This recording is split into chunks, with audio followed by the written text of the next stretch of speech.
ఏంటయ్యా వాళ్ళను వదిలేయవయ్యా అని అడిగాను.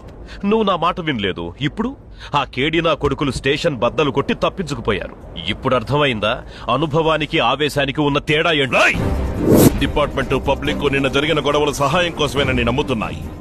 కానీ ఆ నాటకం ఇంటర్నేషనల్ క్రిమినల్, డ్రగ్ డీలర్, నీ కిలోల లెక్కన బ్రౌన్ షుగర్ సప్లై చేస్తున్నా డానీ కోసమేనని నాకు తెలుసురా.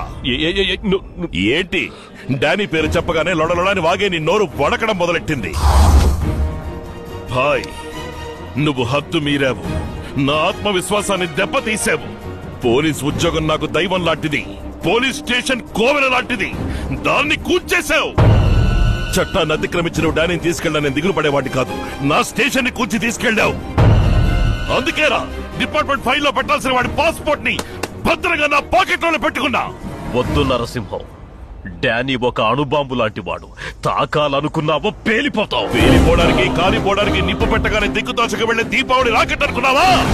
ఊరు దాటి ఊరు, దేశం దాటి దేశం, ఖండం దాటి ఖండానికి ఎక్కుపెట్టిన దిక్కుకి దూసుకెళ్లే మిసైల్నిరా.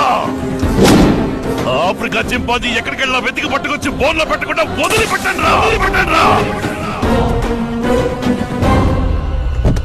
రాయ్, నేను తిరిగి వచ్చిన తర్వాత కాకినాడ సిటీ దుమ్ము దుమారం అయిపోతుంది. చిక్కిన వాళ్ళందరూ ముక్కలు ముక్కలైపోతారు.